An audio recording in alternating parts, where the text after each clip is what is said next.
Twin Crowns de Catherine Doyle et Catherine Weber, traduit de l'anglais par Maud Hortalda, lu par Lola Créton. La princesse Rose Valart avait l'habitude de se sentir observée. Les gardes du palais n'étaient jamais bien loin, avec leurs uniformes à boutons dorés qui reflétaient la lumière du soleil. Les domestiques la guettaient d'un œil tout aussi attentif afin d'anticiper ses moindres besoins. Et puis, il y avait Chapman, l'intendant du palais, qui voltait autour d'elle en permanence tel un papillon de nuit. Il savait où la trouver à chaque instant de chaque jour et s'assurait que Rose ne soit jamais en retard malgré ses tendances à la rêverie. Ses sujets l'observaient également, bien sûr.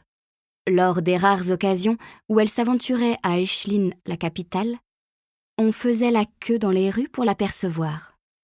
Après tout, elle était leur princesse bien-aimée, aussi gracieuse que la fleur qui lui avait donné son nom, aussi douce et pure que son parfum. Du moins, Rose le présumait-elle. Elle n'avait pas le droit d'adresser la parole à son peuple, seulement de battre des cils et d'agiter la main de loin. Tout cela changerait lorsqu'elle serait reine. Elle comptait bien rendre visite aux contrées les plus reculées de son royaume et faire la connaissance de leurs habitants. Leur parler, les écouter, se présenter. Parfois, Rose avait la nette impression que même les astrées qui volaient au-dessus d'Anadone l'épiaient avec plus d'attention que nécessaire. Mais il est vrai qu'elle avait toujours eu une imagination débordante. Chapman en rejetait la faute sur Céleste, sa meilleure amie. Ensemble, elles s'amusaient à inventer des contes fantasques, toujours plus extravagants que les précédents, jusqu'à en rire aux larmes. De temps en temps, elles inscrivaient leurs plus profonds désirs sur des morceaux de parchemin qu'elles brûlaient à la flamme d'une bougie, avant de souffler les cendres de leurs vœux dans le ciel nocturne.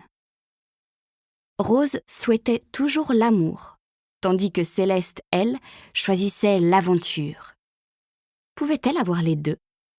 Mais une vie d'aventure n'était guère convenable pour une reine.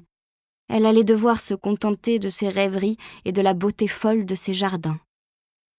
Tout sourire, elle sélectionna dans un massif une rose dont elle tailla proprement la tige. Elle tendit la main vers la suivante, mais se figea.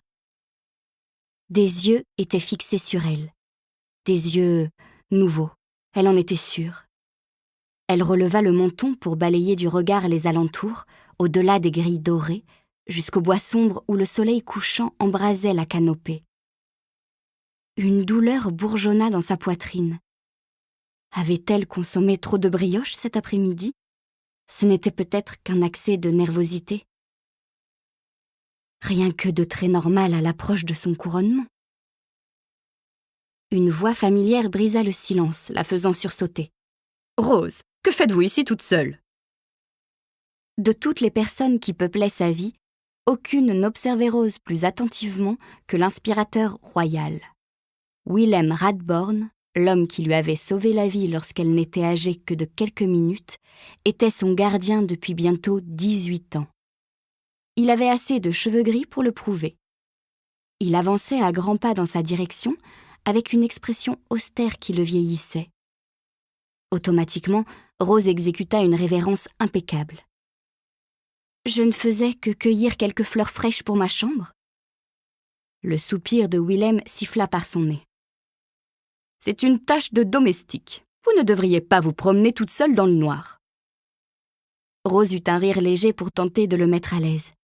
« Le soleil commence à peine à décliner, et ce n'est pas comme si je vagabondais dans les rues d'Aisling.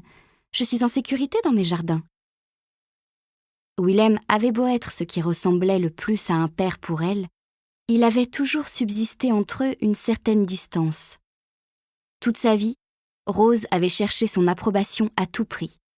Et à présent, plus que jamais, elle voulait lui montrer qu'elle était prête à devenir reine, qu'on pouvait lui confier l'avenir du royaume. Elle cueillit une nouvelle fleur. « Vous vous faites trop de soucis pour moi, cher Willem. » L'inspirateur royal la toisa avec sévérité. « Combien de fois devrais-je vous répéter de redescendre sur terre, Rose?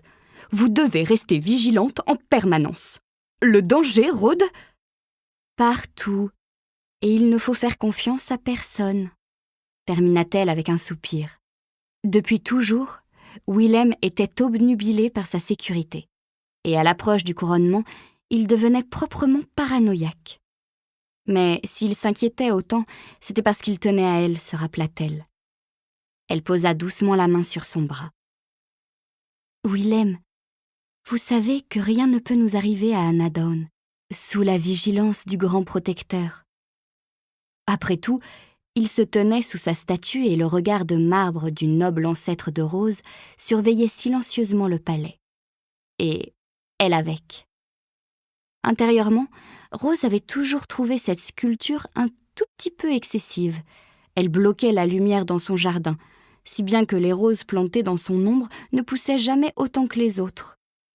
Toutefois, elle préférait la voir ici plutôt que de ne pas la voir du tout. Elle lui rappelait la chance qu'elle avait de... Willem lui saisit le poignet. « Allons, suivez-moi, immédiatement. Je ferai envoyer des fleurs à votre chambre. » Affligée, Rose lui emboîta mollement le pas, quittant l'air enivrant du soir et tous ses songes de romance et d'aventure pour rejoindre les ombres grandissantes du palais. « Quand je serai reine, tout sera mieux, » se promit-elle en gravissant l'escalier en spirale interminable de sa tour. « Je danserai toute la nuit si j'en ai envie, et personne ne me dictera mes actes. » Elle sourit aux gardes postés sur le palier et poussa la porte de sa chambre. Ce ne fut qu'en découvrant le sang sur la poignée qu'elle s'aperçut qu'elle s'était piqué les doigts sur les épines.